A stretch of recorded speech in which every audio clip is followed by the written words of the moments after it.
I always needed to have a plan. I needed to know what comes next and what comes after that and what comes after that.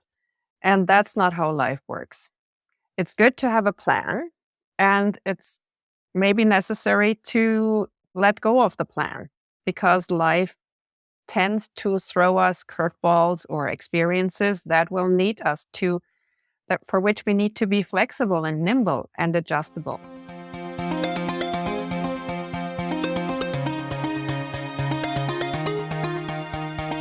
Hey everyone, it's Amy Lynn Durham, and you're listening to Create Magic at Work. Create Magic at Work is on a mission to equip senior leaders with tools they need to be a true quantum leader and actually understand what that means. Improve employee engagement, retain top talent, and transform your workplace culture to have less drama and stress. So let's start making magic.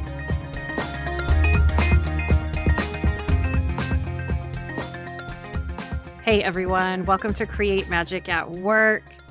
Today, I am excited to bring a new concept and perspective to everyone listening through my newly met colleague, Monika Becker. Let me tell you a little bit about Monika before she shares some fun stuff for us to hopefully help improve our lives a little bit. From a young age, Monika supported the people in her life as an attentive listener, problem solver, and confidant. After her layoff from a corporate job in 2008, she decided to take coach training and turn her natural talents into her profession. In her boutique firm, Clear Directions Coaching, I love that name, Clear Directions. If we all had a clear direction, Monika offers transformational leadership coaching and training and self-healing facilitation. She works with business owners and their teams to transform their business cultures into values-aligned spaces where people are engaged, enjoy their work, demonstrate responsibility, and feel safe to speak up. Love that one. Monika also is a 3-time published author, one of which is an Amazon bestseller, and an international speaker. We're going to talk a little bit about that today as well. So Monika, welcome to Create Magic at Work. Well, thanks for having me, Amy Lynn. I'm excited. Yeah, we're excited to have you here. Tell us a little bit about your journey beyond your bio. How did this journey to become a coach transpire? And I kind of want to get into the layoff that occurred in 2008 that kind of led you down this path, because I think a lot of people experience shakeups in their careers and their whole identity is kind of like what I'm doing and what my title is. And then when that gets stripped away, it's like, oh my gosh, who am I? What is left, right? What is left? Yeah. So share a little bit about that with us. Yeah, for sure. So starting from my German roots, so I'm German by origin, and I've grown up in an environment and mostly been guided by logic, lots of logic, structure. It has to be practical, down to earth, and that's how life is lived. And based on that, I chose my first career in horticulture to become a horticultural engineer based on my thinking, okay, well, I might eventually have a family and some children, and at least I can learn how to grow my own vegetables and fruits. Although I also had an interest in the natural sciences and always loved nature, there was also that practical component of doing something that I can apply to my life in a very grounded and practical way. So it wasn't just for the love of horticulture that I went into that profession. And I truly enjoyed my studies, and eventually I ended up in sales and marketing in big tree nurseries, both in Germany at first and then in Canada. And when I moved to Canada in 2002, I left the horticultural industry a year later because I was somehow done with it. I was like, there was no more passion and I wanted to do something different. And a year later, I started in the travel industry, which was very, very joyful, very exciting to get on to familiarization trips. And I eventually became a team lead in their sales center in the Vancouver-based firm called Rocky Mountaineer Rail Tours. And in that position as a team lead in the sales center, I was a much better fit, I find now looking back, for who I am, because it was drawing from my skills as a people person. I had the opportunity and the honor to train people, to support them when they were on their phones, and then also to coach them to become better at what they were doing and to just be more efficient and effective, but also have a personal connection with them. And when I was laid off from that particular job due to the economical downturn in 2008, it didn't take me that long actually to then decide, oh, I want to do more of that coaching thing. Right? So that's when I then decided to take coach training and start my business a year later. And then it has been a development ever since, which was one of that I never had imagined and see coming for myself. Right? I never had the ambition to become a business owner, but as life happens, I had the opportunity and there it was. So I went for it. Amazing. So tell us a little bit about this book that you helped co author, Good to Greatness. What sparked that? How can it help us? So the book that I was invited to contribute to is called Good to Greatness. And it's a collaboration of 20 leaders where we all talk about our stories and some pivotal moments in our lives that changed our path and how we approach life. So there's very unique and personal stories of each person that in the essence, it can teach us lessons of how to become more resilient, how to become more compassionate with ourselves and others, and how to face life's challenges with greater openness and acceptance, but also learn the inherent lessons that are always offered to us when those challenges show up in our lives. It's a beautiful compilation of 20 very unique stories and very unique lessons that the reader can draw from and learn from and hopefully apply for their own life. Yeah. What was your lesson? My lesson was a lesson of my own identity crisis that I had about 8 years ago now. Because based on what I said before, my very logical approach to life, I had the tendency to ignore my inner voices. So I was very mind driven and mind operated, like operating from my mind. And of course, I made lots of things and decisions that made logical sense, but I had the tendency to ignore the emotional side, the spiritual side, the connection to my heart. And when I hit that proverbial brick wall 8 years ago, I felt completely void inside. Like physically, I felt empty. And I felt I had lost any sense of identity or who I truly was. When I introduced myself at a business networking event, I felt I was fraud. Had really nothing to say. Like the words came out of my mouth, but I didn't feel authentic or true. I didn't feel a connection. And intuitively, I knew at that point that I needed to work with a self-healing method that I had been introduced to a year before. It's called the self-healing Dalian Method. That's Dalian. And that method really turned my life around. And that's the story that I share in the book. Because what the work with this method did to me was actually to remove the cobweb of negative emotions, limiting beliefs, assumptions, and conditioning that I had adopted over decades of my life that had disconnected me from who I truly was.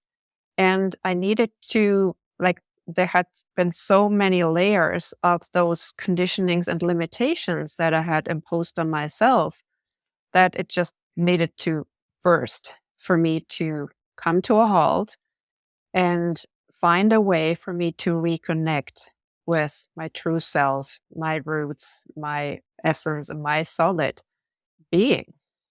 And that's the story I'm telling in the book, which was pivotal for my life.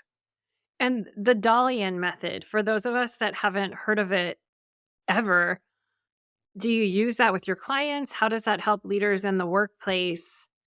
I mean, without sharing the entire, I'm sure it's like a whole thing, but like, what is that about? It's helping people to connect to their truth, if you want to call it that. Imagine a leader who has been struggling with self doubt and feeling externally determined or driven by what other people expect of them rather than relying on their own inner compass and their own GPS, which is rooted in who they truly are. So, such a leader may come to a point in their life and their work where they're having a hard time with being influential and convincing towards their team because people feel, right, that conflict or uncertainty that this person might have because their mind is telling them one thing, what may be expected of them or what they have been doing for decades. But inside, they might actually feel that there is something in conflict with what their mind is telling them. Inside, they might feel their what they really want and what is really aligned with what matters to them, but they can't go there because of the expectations that they have put on themselves based on their conditioning and their rational reasoning. So the Dalian method helps that person to, first of all, quieten that mind. And secondly, then, and most importantly, through the breath, connect with their inner knowing, their inner intelligence that has always been there, but may not have been addressed or leaned into as often. So it makes that connection to knowing what needs to happen based on who that person really is. So they gain greater strength in connecting to their own truth. And once they have that connection, then also to live from that truth, which means they can operate differently, more convincing, and most importantly, more authentically, which as a leader, you can probably relate is so important because that's how we get through to people's hearts when we can be honest and truthful to who we really are because people sense that. Yeah. Can you give us a specific example of what it looks like? Maybe, from someone you've worked with, keeping confidentiality with names. Like, I'm just trying to, what's the specific where my mind says I need to do this, but my inner truth says this? What are some specific examples of what that looks like or how that shows up? Yeah, so one example was a manager in a firm who I worked with more in the traditional coaching meta first. And then we came to a point where we both knew, okay, well, there's a stuck point here because there was this thinking of, I'm not worth more, like I'm not worth of being promoted or I'm not worthy of a higher income. And there was this stuck point where just with the mind, we couldn't get any further than we already had gotten. So through a Dalian method session, then that person actually was able to release some of those negative emotions and limiting beliefs and came to a trusting place of her own innate value and worth that didn't depend on her having to struggle and work so hard for earning that kind of promotion and external validation. So because of the shift in energy, within a week, she was offered a promotion, earned more income, and also had a better way of relating to her team as a, like, just because she was able to show up differently for herself. And that's how that the relationships with her team improved as well. And I had a chance to speak with this individual just last week. And she said that sense of calm and knowing of worth, self-worth, hasn't left her since. How many sessions does that take with the Dalian method? One, One? Wow. just one. Yeah, that was the result of one session. Interesting. Yeah. So and there are people actually that give us testimonials, and we're different facilitators, obviously, of the method that say that one or two sessions can sometimes replace a full year of psychotherapy. Wow. what does it look like if someone comes to you and is very clear, like your company name, Clear Directions? I love that. What if they come to you and they're very clear on what they want to achieve and they feel like it's not showing up for them? Well, then obviously there must be a blockage of sorts, right? Because the mind says something. Yeah, we're clear about what it is that we want to accomplish, but it's just the mind saying that. So I dare say that that person has a different message coming from their body. Like if you imagine the image of the iceberg with a person superimposed on it, like we see 10% of the iceberg, which is about 10% equals the cognitive mind that most of us rely on. But then we forget the 90% of the iceberg body, which is underneath water, which equates to our human body. And we tend to forget about that wisdom and that intelligence. But it's that bulk of the iceberg in our body, our being, who we are as humans, that actually directs us into the direction we go. So that has a lot of weight into how life responds to us and what life looks like on the surface.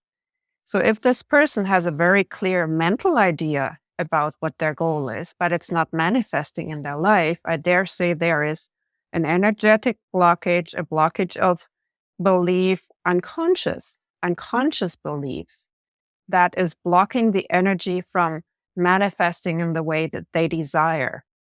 And through a Dalian Method session, now this energetic block can be dissolved and the person can learn a lesson from it having been there before, which now transforms that blockage into a lesson learned and then an opening for the true self to shine through and bring forward what the person is wanting to establish or to leave. And actually, you know what? In the process, their goal might actually change because they realize that what their mind had been thinking up is not what they truly want. Hey everyone, Amy here. Let's talk about work realities for a second.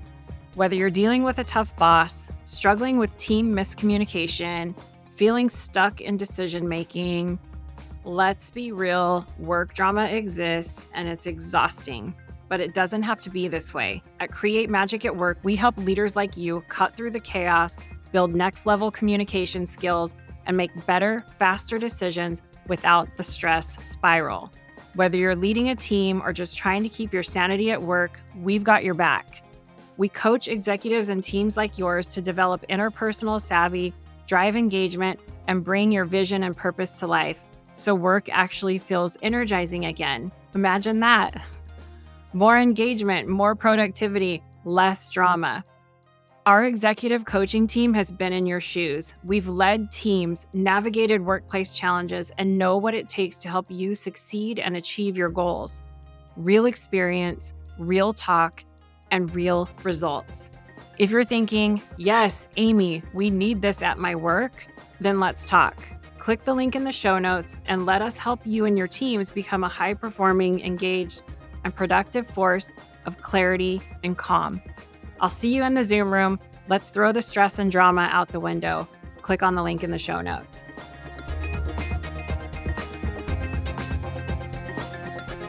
I was just thinking that. I wonder if it shifts after the shift. Totally.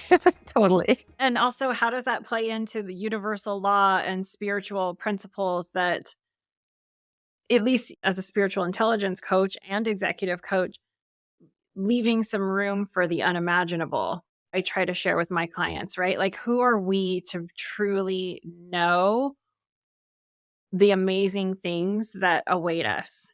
So on that note, if we are so laser focused on achieving specific goals or accomplishments in the workspace is it's based a lot on achievement, right? How does that work? Like, if I'm so focused on hitting my goals and I'm laser focused on those, which you would think would be a good thing, can you help us identify why we might be missing out on something even better? Well, I hope that I can offer you a perspective that helps shed some light on that. So I think it's a fine balance or a fine mix between staying connected to your vision.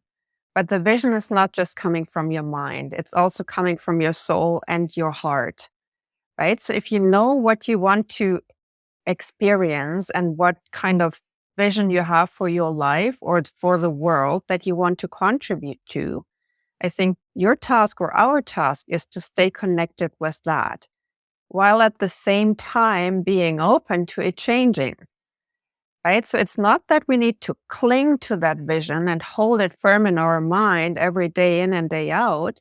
We need to be able to stay in constant contact and connection and conversation with our soul and our heart to see if that vision is still true for me or if I need to tweak it. And when I then take action based on whatever my closest understanding of my vision is, I take inspired action by that, then the universe will pick up on our energy, which is a positive, intelligent energy, which is hopefully contributing to a greater good. And then it will support us with the so called coincidences and with knowledge or people that we meet that will support us in the pursuit of our vision in that time. Amazing. That was such a great way to share that. I want to ask you another curious question that came up. So I'm for some reason focusing on this clear directions name of your company because I have a lot of clients in executive coaching that are looking for clear direction. They have a lot of questions and they we I would include all of us in this. Most people I interact with have a tendency to want to know what happens next. Yeah. And that makes them feel like they have a clear direction. If I take this direction towards this path, I want to feel really clear about what's going to happen along the path. I want to know I'm going in the right direction. Can you help me give me the answer to that? What are your thoughts on that? Like when I listened to you, I was thinking you were talking about me, but about a year or two ago or three, maybe, because that's who I was. I always needed to have a plan. I needed to know what comes next and what comes after that and what comes after that.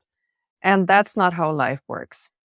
It's good to have a plan, and it's maybe necessary to let go of the plan because life tends to throw us curveballs or experiences that will need us to, that for which we need to be flexible and nimble and adjustable. And our desire, at least let me talk from my own experience, my need to cling to know what's ahead of me was my own uncertainty, was my not trusting myself, not trusting my own inner wisdom to know, to trust that I will know what I need to do when it's time to make a decision. So I think while my original choice of name Clear Directions was very much coming from my mind, but now that has shifted to more and more trusting my inner intelligence to help me be clear about what needs to happen based on my good intention, my connection to my vision, my self-acceptance, and the trust in the universe that whatever I need to do and wherever I am in the right spot and I will know what it is that I need to do. So good. One of the skills in the 21 skills of spiritual intelligence, it's a framework all the coaches at Create Magic at Work, all the executive coaches on the team are familiar with. One of the skills is seeking guidance from higher self or higher power if you believe in it, in a higher power. And one of the shadow, I'll call it the shadow side of that, is it's sort of what you explained where you're seeking guidance from others or you're seeking guidance from experts to the point where you are giving away responsibility of making decisions for your own life to someone else. And I think you described it really beautifully where there is something within us when if we are in that space at a point in our life where we aren't trusting ourselves. And so then the question is, what is a step we can do to trust our own inner voice? Yeah, and that is it's a brilliant question, and the answer I would offer is that we need to build and strengthen that muscle of listening to our inner self. And that can start with a simple and not always easy step of meditating regularly, following our breaths and following and taking a look inside. And then over time, from that place and ask a question. For example, when you go on a walk and you want to establish a greater connection to yourself and the universe, start the walk with an intention. Well, universe, tell me like which job is best for me to take, this one or that one, and take the question with you, but don't fixate on it. And then see what guidance you get, right? How does your gut feel when you think of job one versus job two? Like you got to train yourself to listen to the signals of your body and your heart, and at the same time, listen to what the universe offers you with regards to guidance, right? Whether it's a person maybe that works at job number one and has amazing things to tell, right? And as it turns out, actually, the Dalian Method or the whole suite of products also offers a little tool which is called Find Answers to Your Questions. In 17 minutes. Wow. In 17 minutes. So that is a brilliant tool that helps me and has been helping me for years to strengthen that muscle, because it helps us again to put the mind to the side and connect to our inner intelligence. And then there's a practice of following that guidance that we receive when we put the questions out and experiencing. So, what is the result of me now following that guidance? So that slowly, we get to become discerning, right, about what feels right in the moment. We act on it, and what is the outcome, right? So that we get that feedback going. Right. So, and I think that's important. It takes courage to start doing that, especially when we come from a place of being so mind and logically based. And it can be developed just like a physical muscle when you go to the gym. It's really practice and diligence and dedication to wanting to reconnect to our inner truth. As children, we all have it, but we forget. The one thing that you meant, because we all hear about meditation and breath work and sitting in silence and to find your inner voice. And I can see how some people, including myself at times, are like, I'm still not hearing my inner voice. I love the practice of posing a question and then releasing attachment to the outcome of it, maybe even before you go to bed. That's from Dr. Judy Neal's Edgewalker book. I'm in the Edgewalker community. I love setting it in the beginning of a walk. I'm gonna take those tips away, because at the end of the day, it's practice, and it's, like you said, skill building that muscle of discernment. So we're not going to get it right all the time. And I think being stuck, or having the feeling of being stuck, or the feeling of the worst feeling ever, my opinion, is feeling stuck in indecision. One of the worst feelings. I mean, I'm sure there's a lot more. Um, and I would offer too, just to add to what you said, you can take back a decision you make, can't you? I mean, at least try. If you're practicing, and if you're like, don't be afraid to go in what you think is a clear direction, and you can course correct along your journey. The worst is if you never even take a step in the first place, because then you have this feeling of stuck, indecision. I don't know what to do. What should I do? And then you're not taking that step on the journey. It's the way I see it. Yeah, exactly. And sometimes being stuck, just to offer maybe a little bit of a reframe, maybe it's also a matter of the timing not being quite right yet to take the next step. right? So then, of course, it's sitting in that discomfort of not doing anything. That's so hard to take for many of us. But sometimes maybe that's the best thing and that's the gift that the situation has to offer, right? To know when the timing is right and to just need to wait it out a little longer for the information and the resolve or circumstances to be right for you to act. Yeah. I mean, especially coming from the hyperachieving world, when I hear you say that, it's like, yeah, timing, divine timing. I trust the timing of my life and know I'm exactly where I need to be.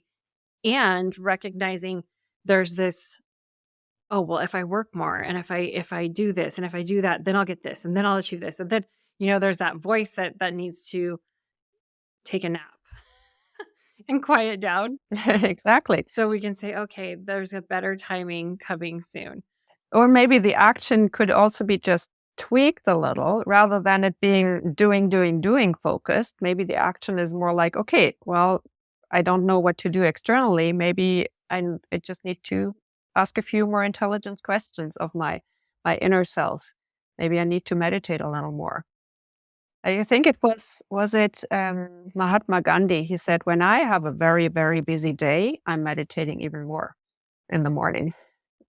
So maybe it's a matter of not becoming externally busier, but maybe putting a little bit more focus and time and energy into doing some inner explorations.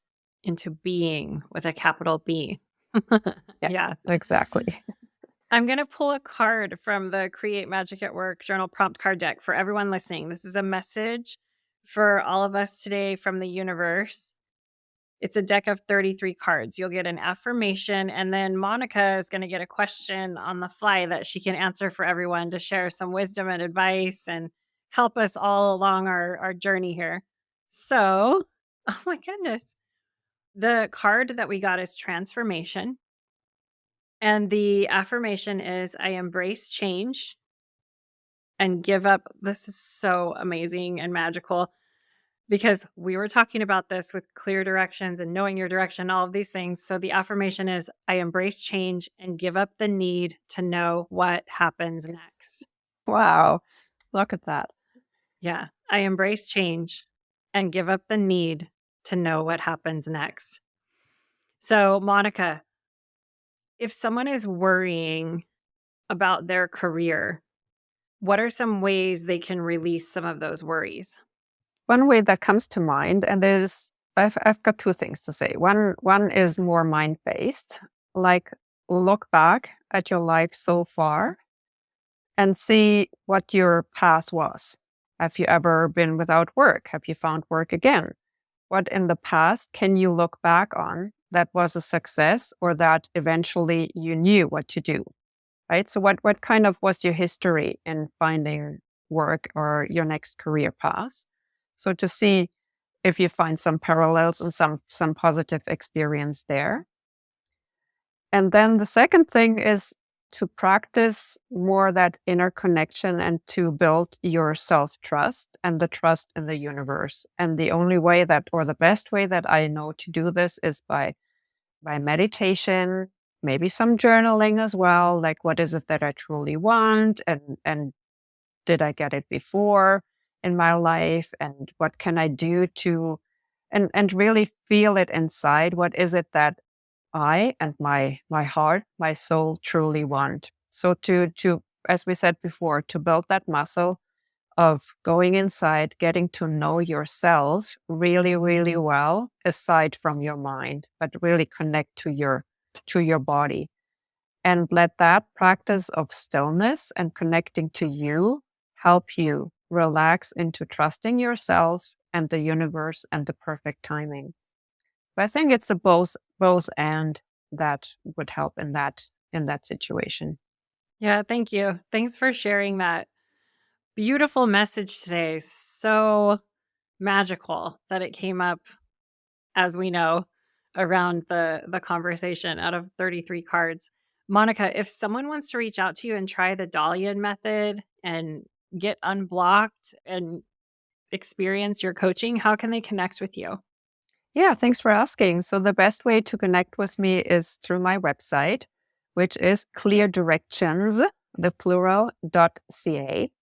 And you can also find me on LinkedIn, and both platforms offer you a contact option, and just reach out to me. I always offer everybody an initial complimentary consult. So there's never any hard selling in the first meeting, right? It's just to get to know each other and see if I am even the best person to help you, right, with your concerns. Amazing. Well, thank you so much for being a guest today on Create Magic at Work. And thank you for sending some magic to everyone today.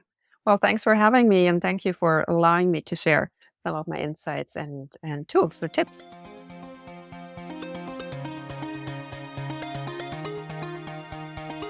I want to thank each and every one of you for coming back every week to listen to a new episode of Create Magic at Work and really helping to support and advocate for healthy leaders, workplaces, and lives for all of us.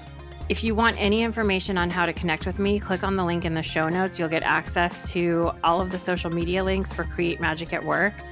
Stay following along for more amazing episodes where we help you improve productivity and profitability in the workplace and decrease stress.